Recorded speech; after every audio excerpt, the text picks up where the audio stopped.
Rajkot civil ફરી એકવાર વિવાદમાં આવી છે। કેટલાક વર્ષથી વગર ટેન્ડરે અહીં મેડિકલ સ્ટોર ચાલે છે। સુવિધા મેડિકલ સ્ટોર વગર ટેન્ડરે અહીં ચાલી રહ્યું છે। પૂર્વ કેન્દ્રીય મંત્રીના ભાઈ આ સ્ટોર ચલાવે છે, જેથી છેલ્લા 8 વર્ષથી આ જે મેડિકલ સ્ટોર છે તે ચાલી રહી છે। દર વર્ષે સિવિલ 80 લાખની દવા ખરીદે છે। રાજકોટ સિવિલ હોસ્પિટલમાં સુવિધાના નામે અસુવિધાઓ જોવા મળી રહી છે। રાજકોટ સિવિલ હોસ્પિટલમાં મેડિકલ સ્ટોરનું 2015 પછી ટેન્ડર બહાર પડ્યું નથી।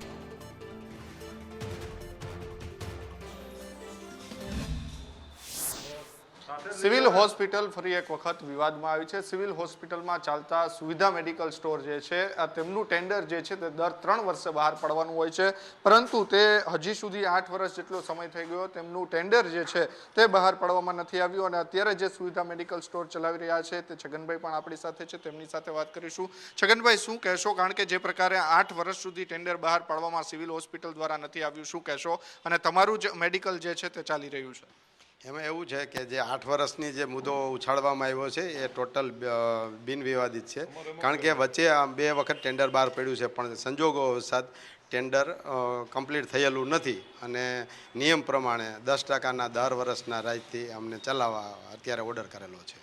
એટલે કેવી રીતે ટેન્ડર કમ્પ્લીટ નથી થયું? કયા કારણોસર? કારણ કે 8 વર્ષથી કોઈ બીજા ટેન્ડર જે છે, શું કહેશો તમે? એકચ્યુઅલી જે અત્યારે વિવાદ ચાલે છે એમાં અમારો સુવિધા સાર્વજનિક મેડિકલ સ્ટોરનો કોઈ રોલ નથી। એનું રીઝન એ છે કે સરકારના નિયમ પ્રમાણે ટેન્ડર જ્યારે પણ બહાર પડે ત્યારે બધાને કે ઓનર કરવાનું હોય છે।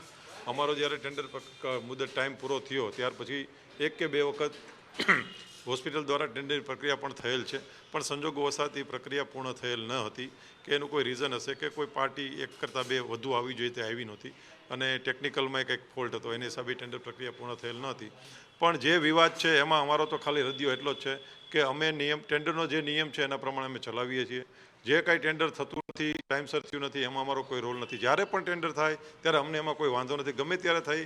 અને અમને એક એવો ઓર્ડર મળેલો હતો કે જ્યાં સુધી નવું ટેન્ડર ન થાય ત્યાં સુધી તમારે આ મેડિકલ સ્ટોર ચલાવવાનો છે। એ બેઝ ઉપર અમે મેડિકલ સ્ટોર ચલાવીએ છીએ અને ગમે ત્યારે ટેન્ડર નવું થાય ત્યારે અમારો એ કોન્ટ્રાક્ટ પૂરો ગણેલો છે। દર વર્ષે સિવિલ હોસ્પિટલ પણ ત્યાંથી દવાઓની ખરીદી કરે, કેટલા લાખની ખરીદી અંદાજિત કરતી? ટેન્ડરમાં નિયમ એવો છે, અમારા ટેન્ડરનો એક ક્લોઝ એવો છે કે દર્દીઓને જે કંઈ અંદર દવા ન મળતી હોય એ દવા પૂરી પાડવી, એ સિવાય હોસ્પિટલમાં જો કંઈ જરૂરિયાત ઊભી થાય તો એ દવા આપવી। અમારા દ્વારા લગભગ મહિને 7-8 લાખની દવા બહુ કારણ કે સરકારમાં અત્યારે પૂરતા પ્રમાણમાં દવાનો જથ્થો મળી રહે છે। જે રેર કેસમાં દવા ન મળતી હોય એ મહિને માત્ર 7-8 લાખ રૂપિયાની દવા અમારા દ્વારા પૂરી પાડવામાં આવે છે। નિયમ શું છે? ટેન્ડર દર કેટલા વર્ષે ભરાવું જોઈએ અને કેટલા વર્ષથી ભરાણું નથી? અમારે જ્યારે અમને ટેન્ડર આપવામાં આવ્યું ત્યારે નિયમ એવો હતો કે 3 વર્ષ અને બીજા 3 વર્ષ જો તમારી સેવા સારી હોય તો બીજા 3 વર્ષ એક્શન થઈ શકે, પણ ટેન્ડર નથી થયું એટલે અમને એક ઓર્ડર આપવામાં આવ્યો છે કે જ્યાં સુધી ટેન્ડર ન થાય ત્યાં સુધી તમે ચલાવજો, એટલે અમે ચલાવીએ છીએ। સિવિલ તંત્રનો વાક કહી શકાય ટેન્ડર નથી થયું એમાં?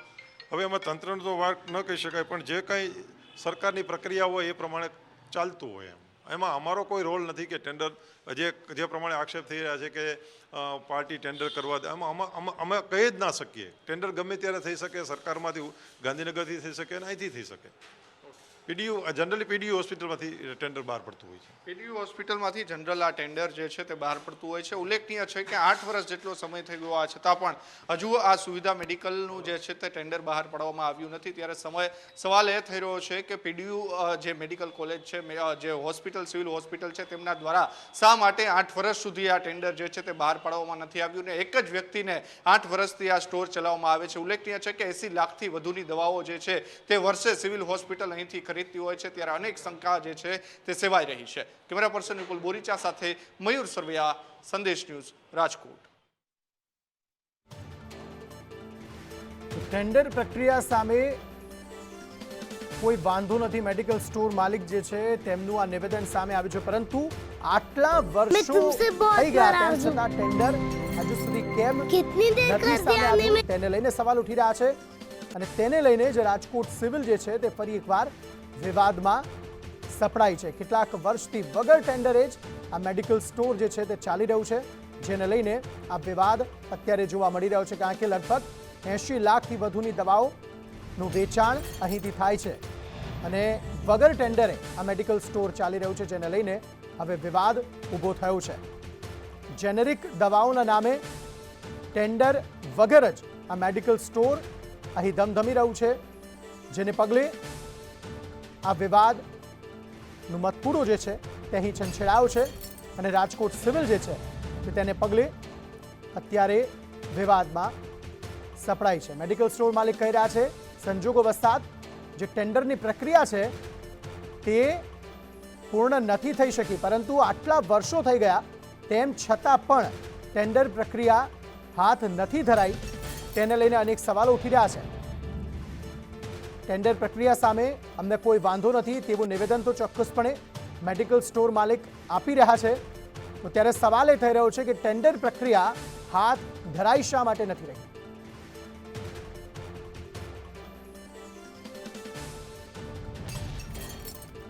તો છેલ્લા 8 વર્ષથી મેડિકલ સ્ટોર ટેન્ડર પ્રક્રિયા વગર જ ધમધમી રહ્યું છે. એક તરફ મેડિકલ સ્ટોરના જે માલિક છે તે કહે છે કે અમને કોઈ પણ તકલીફ નથી ટેન્ડર પ્રક્રિયાથી.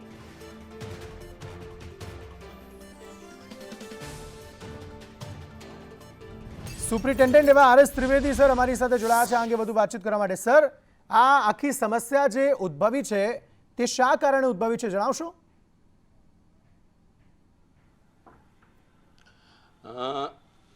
Civil hospital, PDU civil hospital સૌરાષ્ટ્રનું સૌથી મોટી હોસ્પિટલ છે. એટલે આમાં જે 4000નું ઓપીડી હોય એટલે દવાઓ માટે આપના વિભિન્ન લેવલ ઉપર કામ થતી હોય. જે ઈડીએલ ડ્રગ લિસ્ટ છે, જે એસેન્શિયલ ડ્રગ લિસ્ટ હોય, આ જીએમએસસીએલ તરફથી સપ્લાય થતી હોય. પછી હોસ્પિટલનું પોતાનું પણ ટેન્ડર હોય. આ સિવાય જીએમએસસીએલનું આરસી હોય અને આ સાથે સાથે પ્રધાનમંત્રી કેન્દ્ર પણ હોય જ્યાંથી આપનું દવાનું ખરીદી કરી શકીએ છીએ. આ દવા પછી જે આપને ક્યારે જરૂર પડે તો આપના જે यहाँ એક સ્ટોર यहाँ હોવું જોઈએ સિવિલ હોસ્પિટલમાં. એટલે આ મુજબ આપના यहाँ સુવિધા મેડિકલ સ્ટોર ચાલુ છે. સુવિધા મેડિકલ સ્ટોરનું ટેન્ડર 3 વર્ષ માટે થયું હતું અને 3 વર્ષનું ટેન્ડર જ્યારે પૂરું થયું ત્યારે ટર્મ એન્ડ કન્ડિશનમાં એવી રીતે હતું કે ભાડામાં 40% વધારે કરે તો આપને આનું સર, આ મેડિકલ સ્ટોર જે અત્યારે ધમધમી રહી છે, મેડિકલ સ્ટોર જે ચાલી રહી છે તેની ટેન્ડર પ્રક્રિયા છેલ્લે ક્યારે હાથ ધરાઈ હતી? મારો સવાલ એ છે સર, આપને 8 વર્ષ થઈ ગયા તો એની ટેન્ડર પ્રક્રિયા કેમ હાથ નથી ધરાઈ? સર, મારો સવાલ ખૂબ જ સરળ છે. જી, એટલે જે તમે છેલ્લા ટેન્ડરની વાત કરો છો, આ છેલ્લા ટેન્ડર આપનું 2020માં કર્યું હતું, જે એન પ્રોક્યોરમાં હતું, નિયમાનુસાર આપને કર્યું હતું. ત્યારે 2 પેઢી આવ્યું હતું અને 2 પેઢી જ્યારે આવ્યું ત્યારે આપના જે આની એક સિવિલ હોસ્પિટલનું કમિટી હોય જેને પરચેઝ કમિટી કહેવાય, એટલે પરચેઝ કમિટી સર્વાનુમતે નક્કી કર્યું કે આ ટેન્ડરનું પ્રક્રિયા કેન્સલ કરીએ અને ફરીથી નવા ટેન્ડર કરીએ. એટલે 2020 પછી કોવિડ આવી ગયું એટલે 2 વર્ષ સુધી 2-2.5 વર્ષ સુધી કોવિડ રહ્યું. એટલે અત્યારે નવા ટેન્ડરનું પ્રક્રિયા ચાલુ છે. આપના જે બ્રાન્ચ છે આનું બધાનું ઇન્સ્ટ્રક્શન આપ્યું છે કે ટેન્ડરનું શરતો અને ટેન્ડરનું પ્રક્રિયા ચાલુ કરે પછી આવા નવા ટેન્ડર ચાલુ કરીએ. ઠીક છે, આભાર સર અમારી સાથે જોડાવા બદલ.